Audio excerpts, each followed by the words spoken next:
中国推动沙特伊朗关系正常化，美国的战略棋局要丢掉多大一片实地？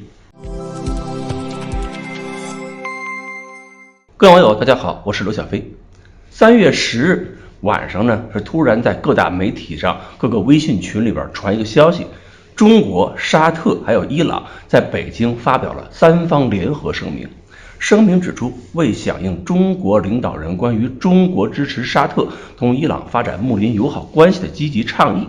沙特和伊朗高层代表团于3月6日至10日在北京举行了会谈。沙伊双方赞赏并且感谢中国领导人和政府承办并且支持此次论坛，并推动其取得成功。3国宣布，沙特跟伊朗达成了一份协议，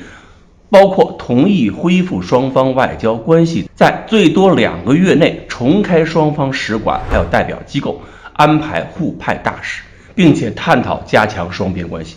3国表示愿意尽一切努力加强国际地区和平与安全。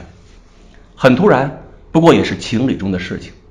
沙特跟伊朗关系破裂已经7年了，中间呢，双方虽然说过要试图缓和关系，但是由于美国的影响，这条路走得非常艰难。美国呢一直把伊朗当成主要的敌人之一，所以根本不可能容忍沙特跟伊朗恢复关系嘛。特朗普时代开始，美国就利用沙特阿拉伯等阿拉伯国家跟伊朗之间的历史恩怨，试图建立一个包括以色列还有沙特等阿拉伯国家一起的反伊朗联盟，进而呢通过打击伊朗压缩俄罗斯向中东伸展空间的可能。应该说，特朗普的出招还是非常的准，他的努力到现在还保留了一些影响力。如果说美国能够坚持做到这一点，那么确实有可能实现一种对美国极其有利的中东平衡。而控制中东这个主要的能源产地，跟控制欧洲、印太一样，是美国几个重要的战略支柱之一。不过，拜登上台之后，放弃了特朗普的路线，而且还加剧了美国跟沙特关系的恶化，让美国跟沙特阿拉伯之间因为卡舒吉事件、因为能源价格问题产生了太多的争吵，自己把一盘好棋走出了一片死棋。这就给了中国很好的战略契机。伊朗跟中国的关系总体来说还算是不错的，中国在国际问题上对伊朗有过不少的支持，沙特呢则是长期跟中国保持了比较紧密的联系，尤其是近几年来，沙特越来越多采购了中国的武器装备，选中国力量进行了国家建设。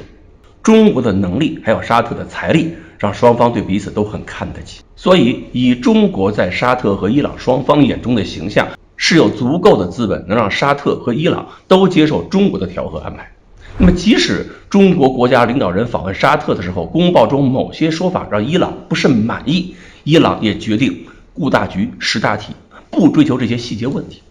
所以呢，今天能够实现双方在北京签约，并且一起赞扬中国在西亚和平进程中发挥的关键性作用，这对美国来说呢，就是个巨大的打击了。美国刻意制造的对抗局面被中国这么抹掉了，而且呢，中国还成功的扩大了在中东地区的发言权，这几乎就是把美国的战略支柱拆掉了1/3。不过呢，有人担心啊，说沙特跟伊朗这种协议有没有稳固性？比如美国会不会在伊朗搞一个颜色革命，不就前功尽弃了吗？而且伊朗官方和美国对抗激烈，但是伊朗民间亲西方的人并不在少数。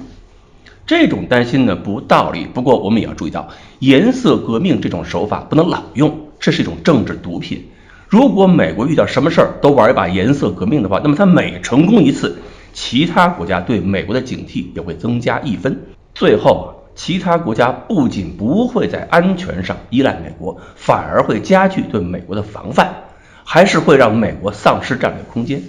所以就算美国在伊朗、沙特呢做一些小动作，也会给我们留下更多可利用的话题。